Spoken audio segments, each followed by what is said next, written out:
Bem-vindos novamente aos vídeos do C#.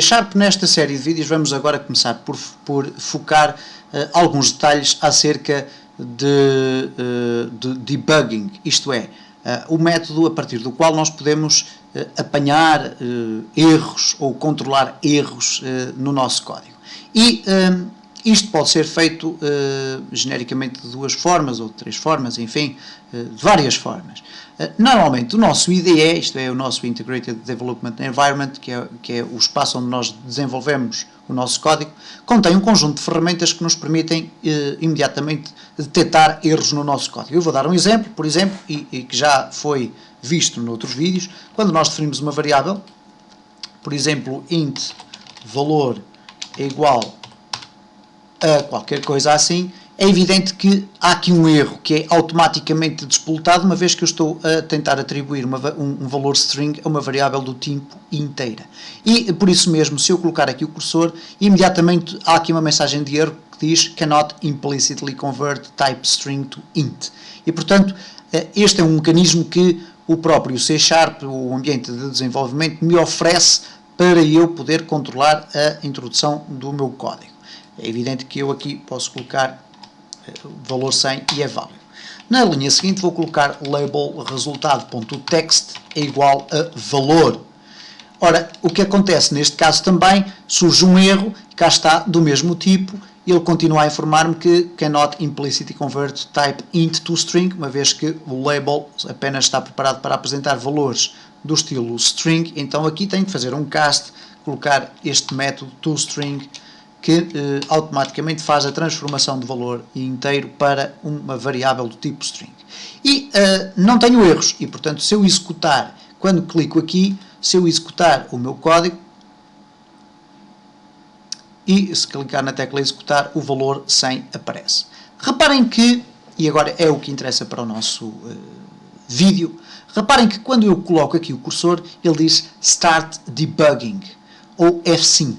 Isto é, ele, ao clicar neste botão, o que ele vai fazer não é só executar o meu programa. É executar o meu programa, mas estando permanentemente atento à execução de erros, à existência de erros.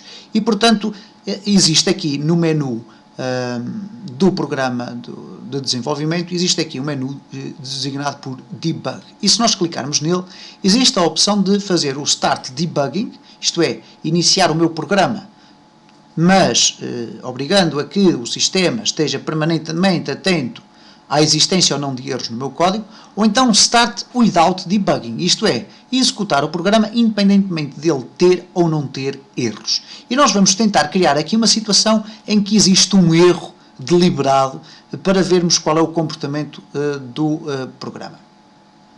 Neste caso, para criarmos aqui um erro deliberado, vamos, por exemplo, criar aqui, e eu depois irei explicar isto noutro vídeo, vamos criar aqui um outro evento, neste caso um evento para um novo comando. Este comando vai se chamar o cmd test, ok? Vamos colocar aqui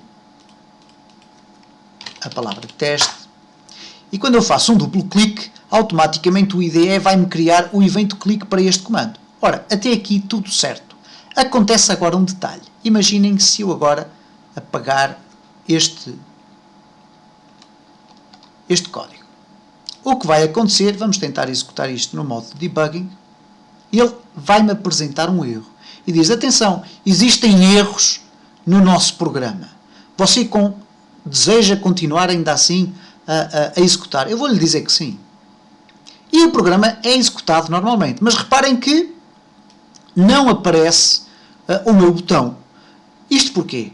Porque ele, ao executar em modo de debug e ao verificar que existe um erro, o que ele vai fazer é vai executar o último executável válido, isto é, aquele que não continha erros. E por isso mesmo não aparece o botão teste. E não aparece o botão teste por uma razão simples, é que eu criei o evento clique, mas entretanto apaguei-o.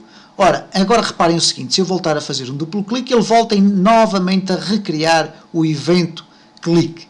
Se eu apagar novamente o evento clique e voltar ao meu formulário e voltar a fazer o debugging, ele vai-me voltar a apresentar esta mensagem a dizer que existe aqui um erro. Nós sabemos qual é o erro.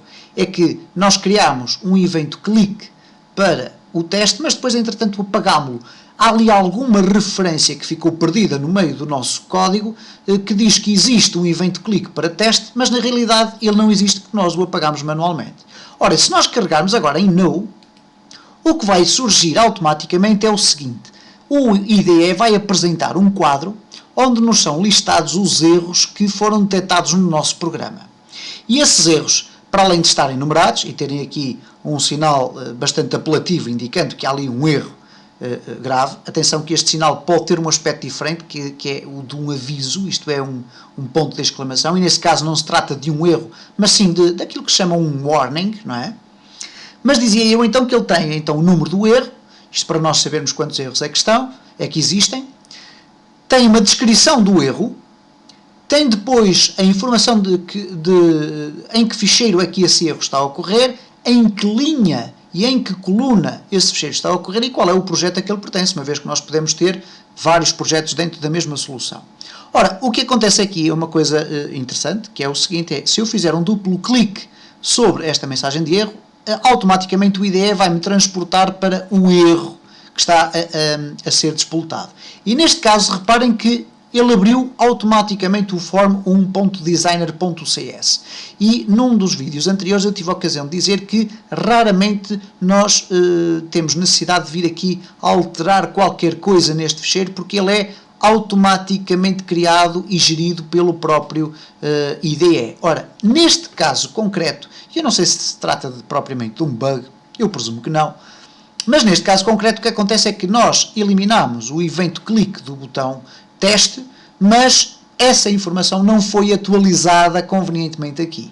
E então, neste caso, nós temos que eliminar esta linha manualmente. Podemos fazê-lo de duas formas, ou selecionando a linha por completo e depois carregando no delete, ou então colocando o cursor na linha e carregando em Ctrl+L e automaticamente a linha desaparece. E, neste caso, agora vamos gravar e vamos executar e reparem que o código já não dá qualquer espécie de erro. No próximo vídeo iremos continuar a explorar a questão do debugging.